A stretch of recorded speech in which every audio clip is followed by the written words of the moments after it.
தமிழ்ல பேசலாமா?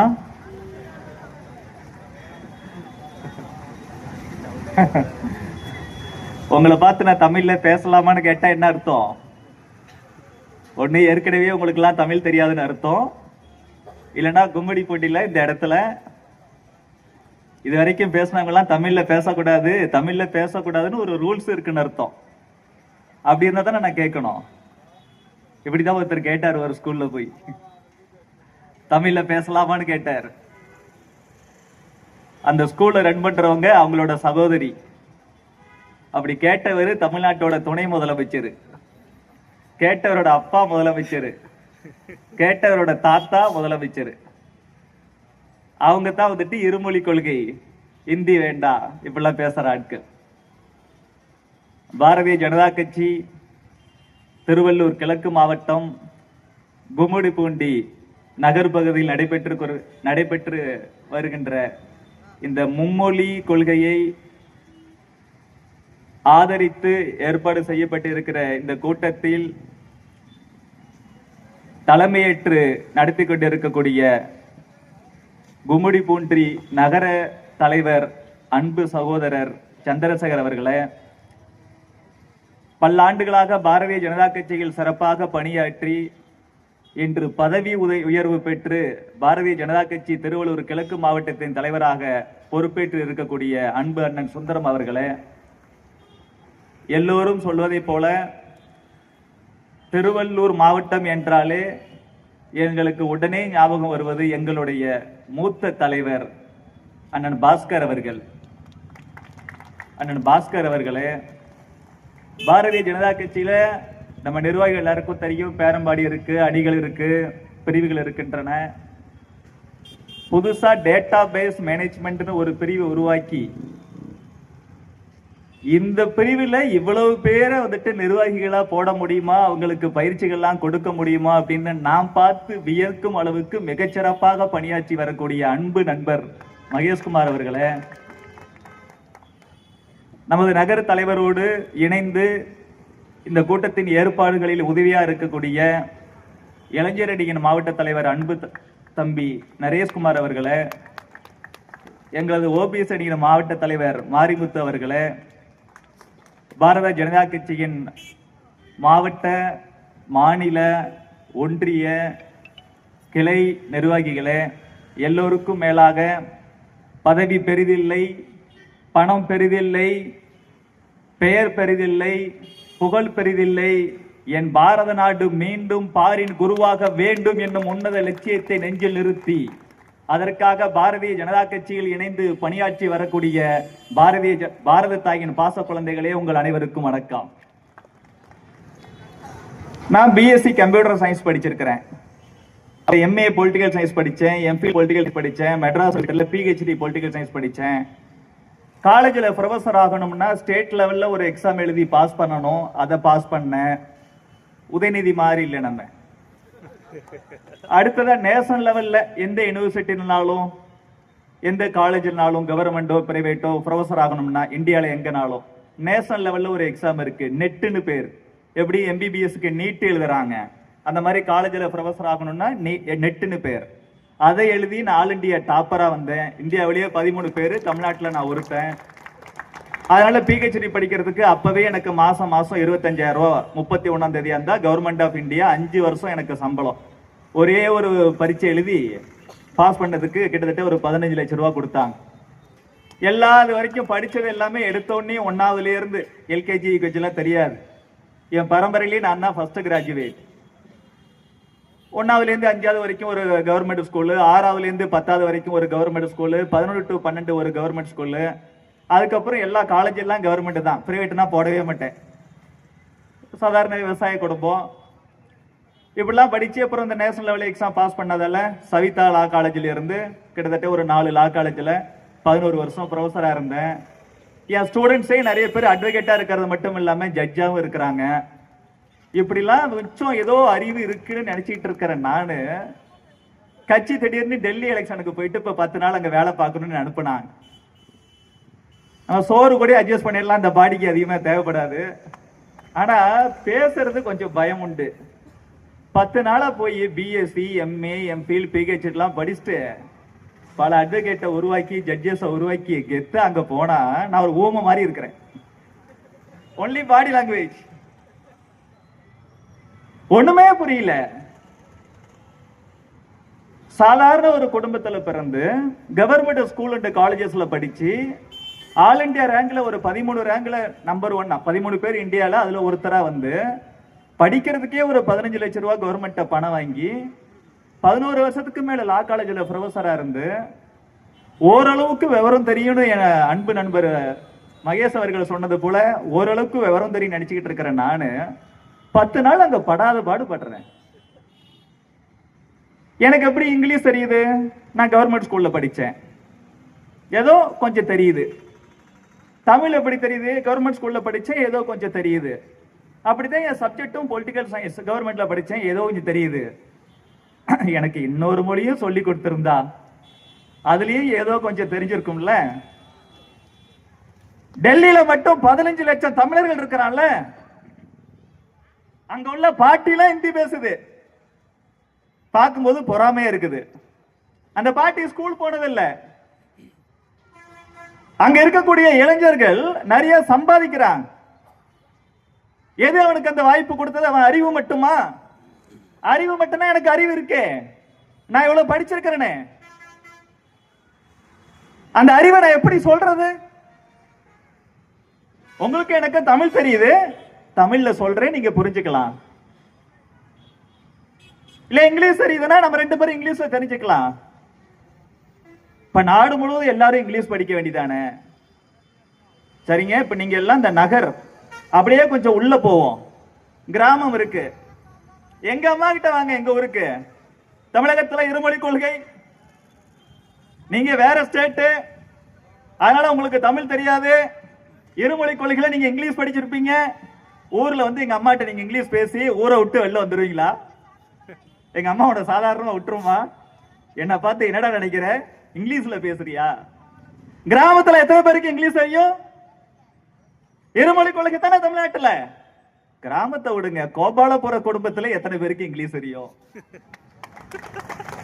Already told எடுக்கிறாரு ஒரு சீஃப் மினிஸ்டர், அவங்க அப்பாவே முதலமைச்சர்.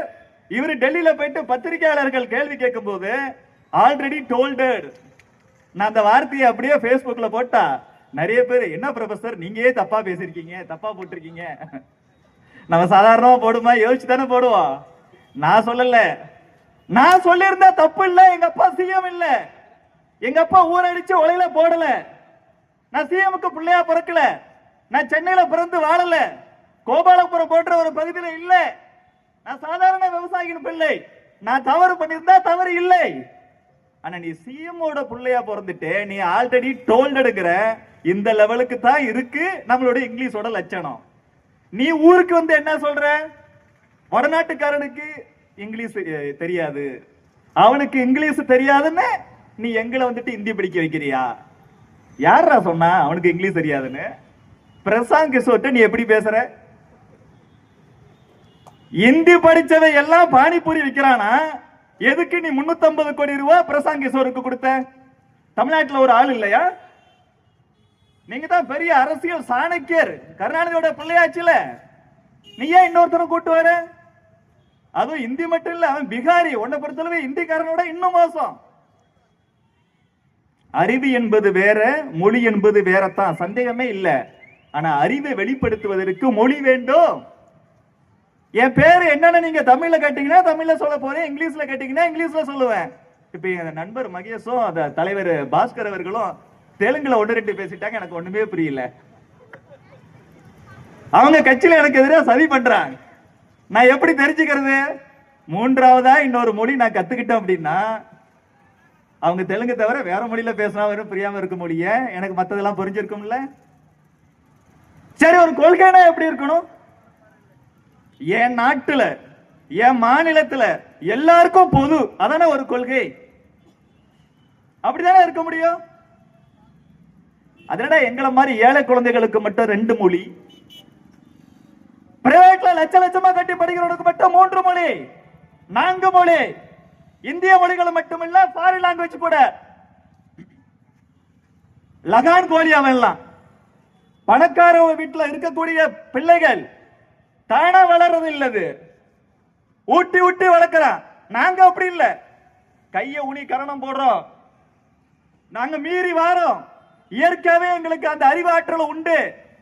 ஏழை எளிய பிள்ளைகளுக்கு, விவசாயிகளோட பிள்ளைகளுக்கு, ஆட்டோக்காரரோட பிள்ளைக்கு, பூக்கட்டுற அம்மாவோட பிள்ளைக்கு, இந்த மாதிரி சின்ன சின்ன கடை வச்சிருக்கக்கூடிய அண்ணாச்சிகளோட பிள்ளைக்கு சமுதாயத்தை எதிர்கொள்ள முடியும்.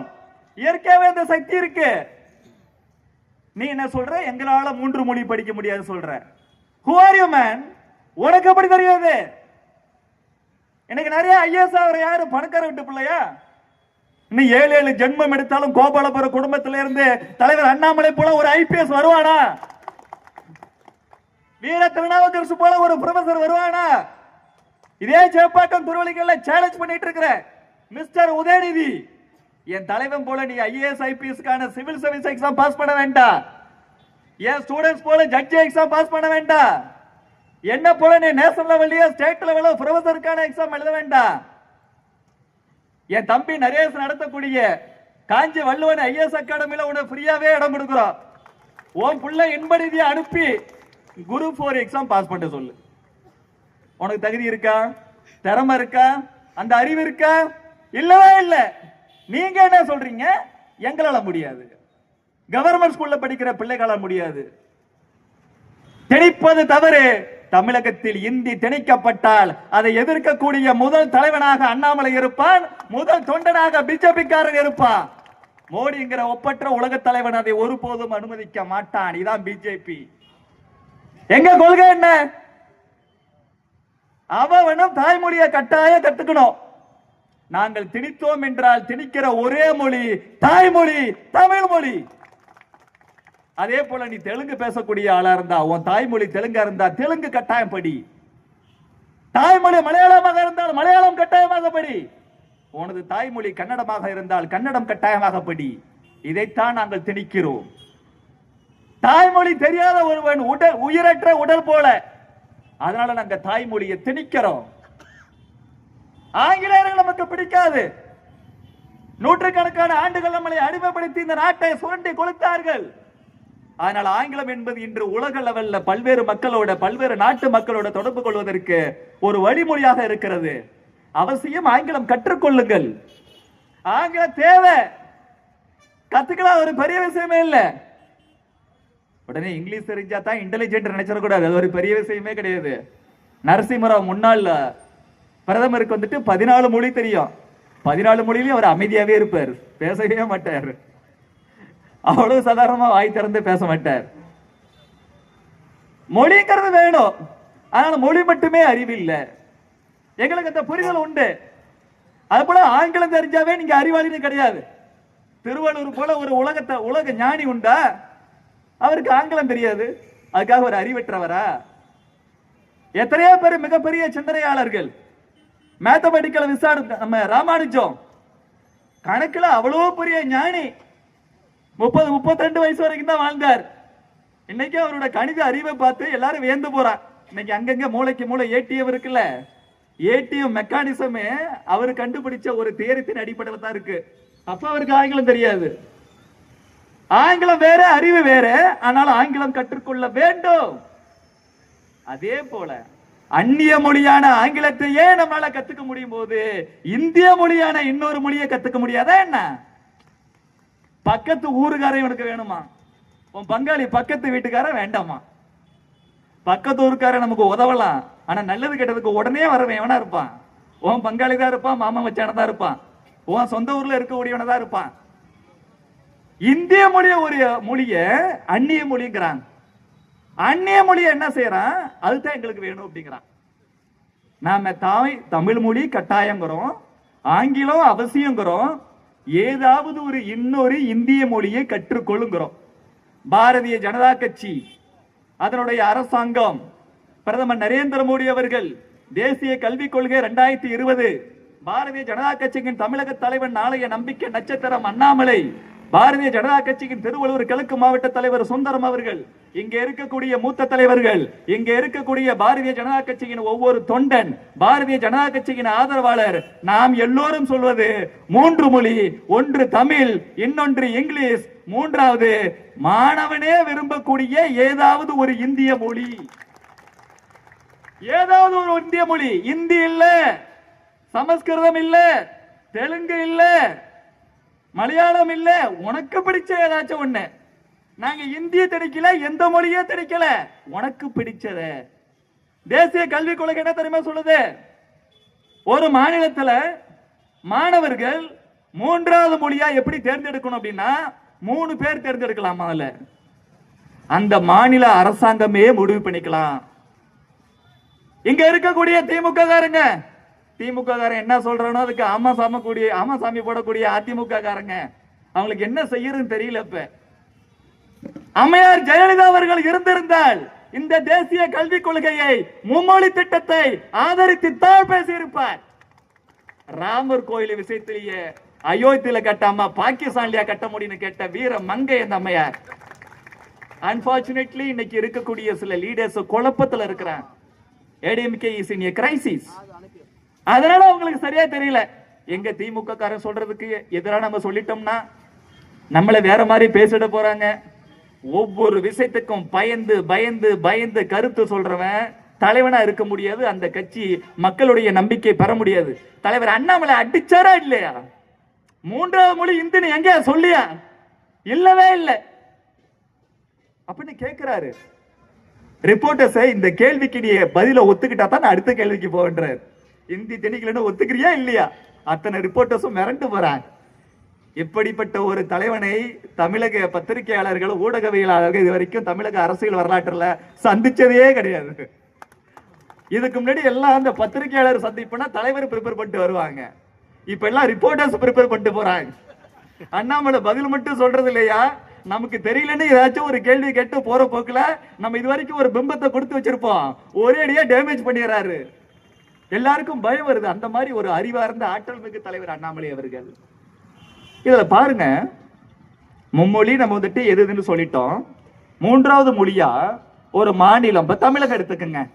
இதுங்க சரி நல்லதோ தப்புங்க, நாங்க வந்துட்டு கடந்த 50 ஆண்டுகளுக்கு மேலாக இந்தியை எதிர்த்து விட்டோங்க. நீங்க 3வதா எந்த மொழினாலும் வந்துட்டு கத்துக்கலாம்னு சொல்றீங்க. நாங்க எங்க கொள்கைப்படி இந்தி வேண்டாங்க, தமிழகம் முழுவதும் 3வது மொழியாக தெலுங்கு தான் சொல்லிக் கொடுக்கப்படும் அப்படின்னு சொல்லி திமுக சொன்னா, இந்த அரசாங்கம் சொன்னா மத்திய அரசாங்கம் ஏற்றுக்கொள்ளும். 3வது மொழி ஒரு மாநிலம் முழுவதும் எந்த மொழி என்பதை அந்த மாநிலமே முடிவு செய்து கொள்ளலாம் என்று தேசிய கல்விக் கொள்கை 2020 சொல்கிறது. இது ஃபர்ஸ்ட். 2வது ஒரு ரீஜியன் முடிவு பண்ணிக்கலாம். தமிழகத்துல பல்வேறு ரீஜியன் உண்டு. ஈஸியா புரியறதுக்காக ஒரு 3 பகுதிகளை சொல்லலாம். ஒன்னு நம்ம சென்னையை சுத்தி, சென்னை, காஞ்சிபுரம், திருவள்ளூர்.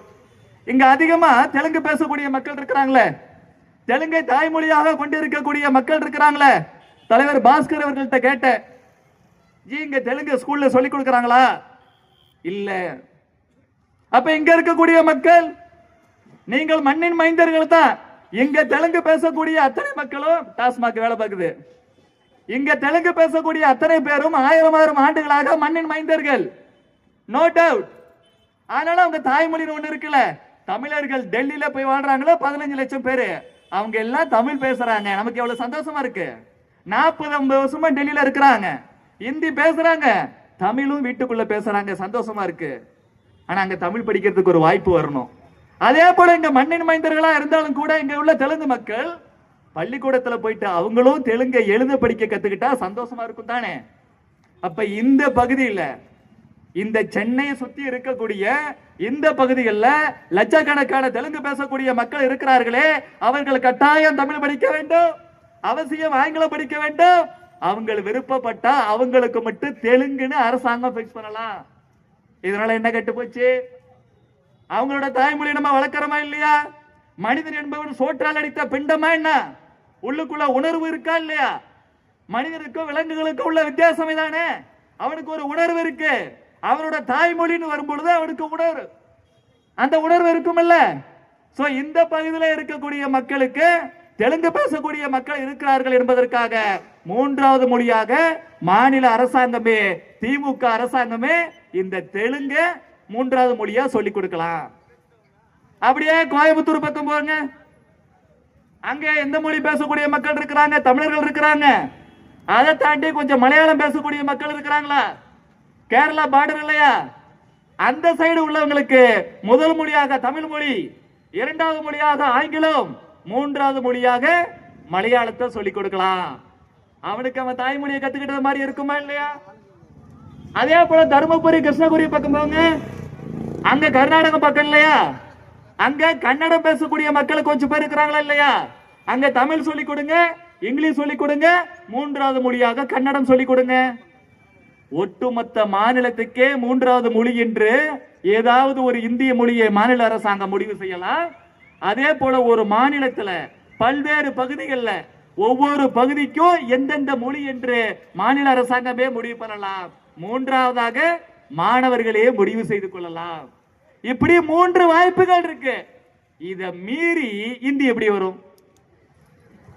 மாநில அரசாங்கத்துக்கு முதல்ல 2 சாய்ஸ் சொல்லிட்டோம். ஒட்டுமொத்த மாநிலத்துக்கும் முடிவு பண்றது, ஒவ்வொரு பகுதிக்கும் முடிவு பண்றது. மூன்றாவதா மாநில நீங்க பண்ணவே இல்லைங்க. இல்லைங்க, எனக்கு அதெல்லாம் வேலை இல்லைங்க. நான் மாநில லெவல்ல மூன்றாவதா ஒரு முடிவு முடிவு பண்ண மாட்டேன், பகுதி அளவுல முடிவு பண்ண மாட்டேன். மாணவர்களே முடிவு செய்து கொள்ளட்டும் என்றால், இங்கே இருக்கக்கூடிய தெலுங்கு பேசக்கூடிய குடும்பத்தை சார்ந்த பிள்ளைகள் தெலுங்கு தானே முடிவு பண்ண போறான். அங்க இருக்கக்கூடிய மலையாளத்தை தானே எடுத்துக்க போறான். இந்த சைடு இருக்கக்கூடியவன் கன்னடத்தை தானே எடுத்துக்க போறான்.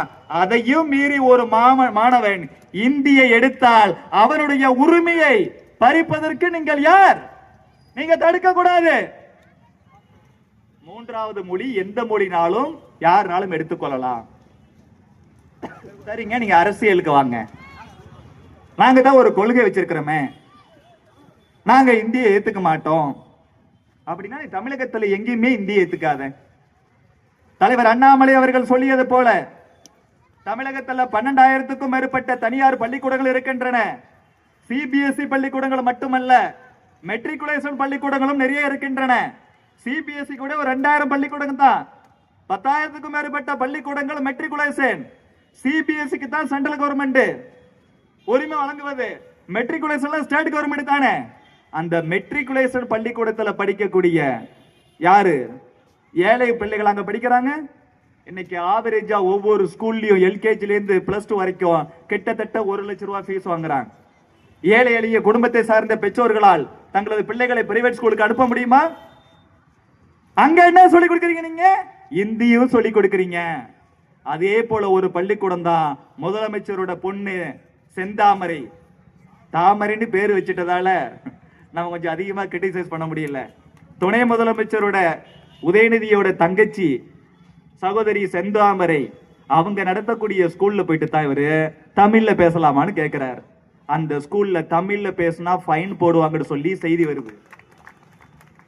ஏன் இடத்துல, ஏன் மக்கள் மத்தியில, ஏன் எதிர்கால மாணவர்கள் மத்தியில போயிட்டு தமிழ்ல பேசுறதுக்கு நீ ஃபைன் போடுறனா?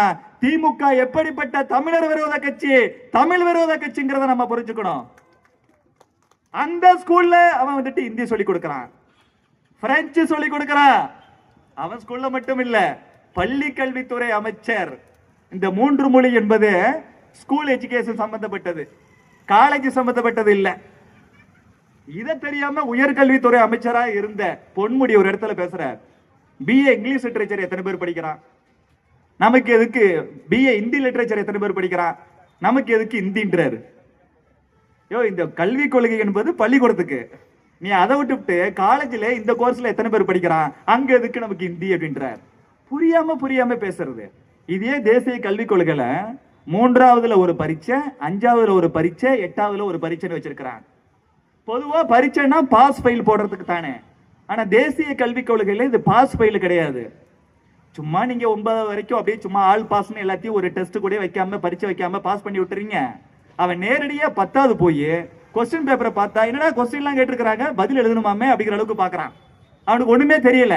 அதனால தேசிய கல்விக் கொள்கைகளை யோசிக்கிறான். 3ஆவதுல அவன் படிக்கக்கூடிய ஸ்கூல்லயே ஒரு பரீட்சை வை. மாணவன் எழுதி பாஸ் ஃபெயில்லாம் கிடையாது, ஆட்டோமேட்டிக்கா பரீட்சை எழுதி முடிச்ச உடனேயும் சம்மர் முடிஞ்சா அடுத்த கிளாஸ்க்கு போயிடுவான். 3வது படிக்கிற 4வது போயிடுவான், 5வது படிக்கிற 6வது போயிடுவான், 8வது படிக்கிற 9வது போயிடுவான்.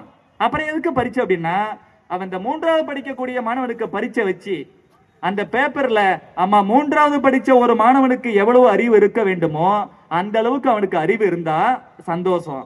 ஒருவேளை ஒரு சில மாணவருக்கு கம்மியா இருக்குன்னு வச்சுக்கலாம். இப்ப நான் லா காலேஜ்ல வருஷத்துக்கு 3 லட்சம் 3.5 லட்சம் பணம் கட்டி படிக்கிறேன். 60 பேரு 60 பேருமா நல்லா படிக்கிறான். ஒரு 10 பேர் அப்படியே இப்படி இருப்பான். எவெல்லாம் கொஞ்சம் மார்க் கம்மியா எடுக்கிறோனோ அவெல்லாம் அட்வொகேட் ஆக போற சாதாரணம் இல்லை. அவன்லாம் கூப்பிட்டு அவனுக்கு எக்ஸ்ட்ரா நாங்க சில கிளாஸ் எடுக்கிறோம் இல்ல. எதுக்கு? மாணவர் மேல ஒரு அக்கறை.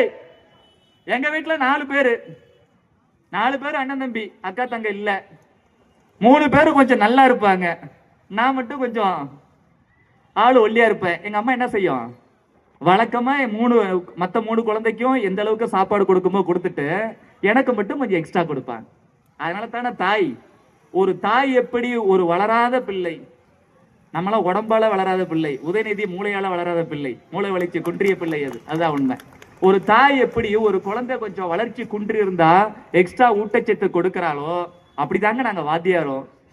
நல்லா படிக்கிற மாணவர்களை பாராட்டும் அதே வேளையில் கொஞ்சம் சரியா படிக்காம பின்தங்கி இருக்கக்கூடிய மாணவனை பார்த்தா நாங்க எங்களுக்கு கண்ணீர் வரும். என் மாணவன் நல்ல லெவல்ல இருந்தா தான் எனக்கு மரியாதை. அவன் என்ன மதிக்கான இல்லையோ, அவன் முக்கியமான இடத்துல இருந்தா எனக்கு ஆனந்தம். அப்படித்தாங்க இந்த பரீட்சையும். 3வது படிக்கக்கூடிய பையன், 5வது படிக்கக்கூடிய பையன், 8வது படிக்கக்கூடிய பையன் எதிர்பார்த்த அளவுக்கு அவனுக்கு அறிவு வளர்ச்சி இல்லை என்றால் அந்த மாணவனுக்கு பனிஷ்மெண்ட் இல்ல, டீச்சரை கூப்பிட்டு இந்த மாணவர்கள் மட்டும் கொஞ்சம் பின்தங்கி இருக்கிறார்களே அவர்களுக்கு நீங்கள் சிறப்பு பயிற்சி கொடுத்து மற்ற மாணவர்களை போல இவர்களையும் மாற்ற வேண்டும் என்று வலியுறுத்துவதே இந்த தேசிய கல்விக் கொள்கை. இதை எப்படி தெரியுமா சொல்றானோ, மறுபடியும் நம்ம உயர்கல்வித்துறை அமைச்சர் அவர் சொல்றாரு. உயர்கல்வித்துறை அமைச்சராக இருந்த பொன்முடி சொல்கிறார், அதுவும் காலேஜ் ஸ்டூடெண்ட்ஸ் போய் சொல்றாரு. அவன் 3வது படிக்காம 8வது படிக்காம அப்புறமா அவன் காலேஜுக்கு வந்திருப்பான், படிச்சானோ படிக்கல மேல வந்துட்டால பாஸ் சொல்லி அவன்கிட்ட போயிட்டு 3வதுல பரீட்சை வைக்கிறாங்க, என்ட்ரன்ஸ் பரீட்சைன்றாரு. என்ட்ரன்ஸ் எதுக்கு வைக்கிறோம்? ஒரு கிளாஸ்ல போய் சேர்றதுக்கு தானே நுழைவு தேர்வு. இவன் தான் ஆட்டோமேட்டிக்கா 3ல இருந்து 4 போறான், 5ல இருந்து 6 போறான், 8ல இருந்து 9 போறான். அவனுக்கே நம்ம என்ட்ரன்ஸ் வைக்க போறோம்? சும்மா பயமூத்தி விடுறது. 3வதுல ஃபெயில் ஆயிட்டா அவ்வளவுதான், ஏங்க பாஸ் இல்ல ஃபெயில் இல்ல ஆட்டோமேட்டிக்கா அடுத்த வகுப்பு இப்படி கிளப்பி விடுறாரு. அடுத்ததா அடிச்சாரு பாரு ஒரு அடி. நாம சொல்றோம் 3வது மொழியா எந்த மொழியினாலும் கத்துக்கலாம், இந்தி தான் படிக்கணுங்கிற கட்டாயம் இல்லைங்கிறோம். அவர் என்ன தெரியுமா சொல்றாரு, காலேஜ் ஸ்டூடெண்ட்ஸ் போயிட்டு இந்தி மீடியத்துல படிக்க சொல்றாங்க. இனிமேல அறிவியல் சமூக அறிவியல் எல்லாத்தையும் நீங்க இந்தியில தான் படிக்கணும். அட பாவிகளா, இப்படியா போய் சொல்றது? மனசாட்சி என்பது திமுக காரனுக்கு இருக்காதுன்னு தெரியும், ஆனா கொஞ்சோண்டு ஒரு ஓரத்துல கூட ஒட்டி இருக்காது. ஹிந்தி மீடியத்துல படிக்க வைக்கிறாங்க. ஆனா தேசிய கல்விக் கொள்கை பிரைம் மினிஸ்டர் மோடி என்ன சொல்றாரு, 5வது வரைக்கும் இங்கிலீஷ தவிர எல்லா பாடத்தையும் தமிழ்ல தான் சொல்லி கொடுக்கணும்ன்றாரு. முடிஞ்சா 8வது வரைக்கும் கூட தமிழ்ல சொல்லி கொடுங்க. MBBS, law, engineering, arts and science எல்லாத்தையுமே தாய்மொழியில கூட சொல்லி கொடுங்க, நாங்க அதை என்கரேஜ் பண்றோம், எக்ஸ்ட்ரா நிதி கொடுக்கறோம்னு மோடி சொல்றாரு. எப்படி நம்ம இந்தி திணிக்கல, இந்தி கட்டாயம் இல்லைன்னு சொல்றோம், ஆனா அவன் இந்தி திணிக்கிறாங்கன்னு சொல்றானோ அதே போல இந்த 3வது 5வது 8வது எப்படி போய் சொல்லி விடுறானா இந்தி மீடியத்திலேயே படிக்க சொல்றாங்க. நாம எப்படி அறிவியல் கணக்கு இதெல்லாம் இந்தி மீடியத்துல படிக்கிறது, நமக்கு ஏதாச்சும் புரியுமா இப்படி சொல்லிட்டு உடனே ஸ்டூடெண்ட்ஸ் போயிட்டு இந்த தேசிய கல்விக் கொள்கை வேணுமா? ஸ்டூடெண்ட்ஸ் என்ன செய்வான், நீங்க எந்த ஸ்டூடெண்ட் போனாலும் பரீட்சை வேணுமானா வேண்டாம் தான் சொல்லுவான். எனக்கு தெரியும் யாரு பரீட்சை வேணும்னு சொல்லுவான்.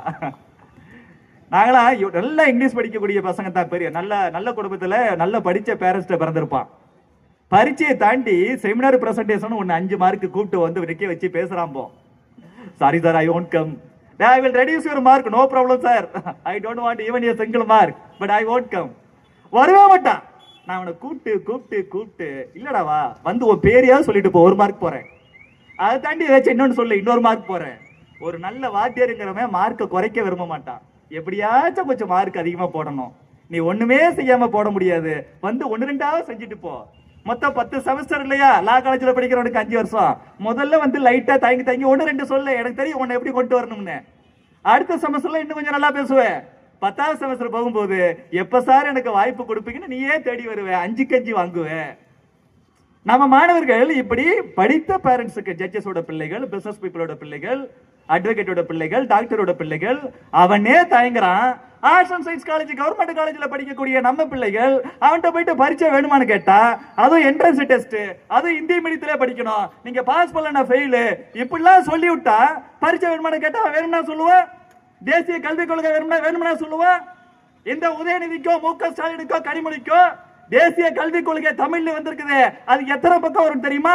ஒரே நல்ல இப்ப கிளம்பி ரிப்போர்ட்டர்ஸ் போங்க, ஸ்டாலின் கேளுங்க, உதயநிதி கேளுங்க, கனிமொழி கேளுங்க, 3 பேரும் தப்பா சொன்னா கூட ஒரே ஆன்சரை சொன்னா நாங்க அரசியல் பண்றதே விட்டுறோம். ஆளுக்கு ஒண்ணு மாத்தி சொல்லுவான். ஒண்ணுமே தெரியாத தற்குறிகள் அடிச்சு விடுறது எதிராலும் மாணவர்கள்ட்ட பொய்யா சொல்லிவிட்டு அவனை பயமூற்றி வேண்டாம் வேண்டான்னு சொல்றது. இந்த பயத்தை போக்கணும், உண்மையை விளக்கணுங்கிறதுக்காகத்தான் பாரதிய ஜனதா கட்சி திருவள்ளூர் கிழக்கு மாவட்டம் கும்மிடிப்பூண்டி நகர் மாவட்ட தலைவர், மண்ட தலைவர் எல்லாம் சேர்ந்து இங்க இந்த மாதிரி ஒரு தெருமுனை கூட்டத்தை போடுறோம், மக்களுக்கு விளக்கத்துக்காக போடுறோம். பெருமக்களே, ஒரு விஷயத்தை நல்லா தெரிஞ்சுக்குங்க. 1968 முதல் தேசிய கல்விக் கொள்கை வந்தது. அதற்கு பிறகு 18 ஆண்டுகள் கழித்து 1986 வந்தது. அதுக்கப்புறம் காங்கிரசும் திமுகவும் கூட்டணி அரசாங்கம்லாம் இருந்தாங்களே. பிரதமர் நரேந்திர மோடி அவர்கள் 2014 பிரதமராக வருவதற்கு முன்பு 10 ஆண்டுகள் காங்கிரசும் திமுக ஒன்னா இருந்தாங்களா, ஆட்சியில் இருந்தாங்களே. கோடி கோடியா கொள்ளை அடிக்கக்கூடிய துறைகளா கேட்டு வாங்கினார்ல. ஈழ தமிழர்கள் விவகாரத்துக்கு கூட லட்சக்கணக்கான நமது அன்பு சொந்தங்கள், தொப்புள் கூடிய உறவுகள், ஈழ தமிழர்களை வந்துட்டு அவ்வளவு செத்து போடப்ப கூட டெல்லிக்கு போகாத கருணாநிதி தன்னோட கட்சிக்காரனுக்கு நல்லா கொள்ளை அடிக்கக்கூடிய டிபார்ட்மெண்டா வேணும்னு சொல்லி வீல் சேர்ல டெல்லிக்கு போனார்ல. எப்பயாவது அவங்க தமிழ்மொழியோட வளர்ச்சி பத்தி பேசிருக்கிறாங்களா? தமிழர்களோட நலன் பத்தி பேசியிருக்கிறாங்களா? குறிப்பா தமிழக மாணவர்கள், இளைஞர்கள் அவர்களுடைய எதிர்காலம் குறித்து பேசி இருக்கிறார்களா? இல்லவே இல்லை. அவங்க எப்போதும் ஓட்டு ஓட்டு ஓட்டு ஓட்டு பிடிச்சு ஓட்டு அதிகமா வாங்கி ஆட்சிக்கு வந்தா நோட்டு நோட்டு நோட்டு. இதுதான் திமுக, பாரதிய ஜனதா கட்சி.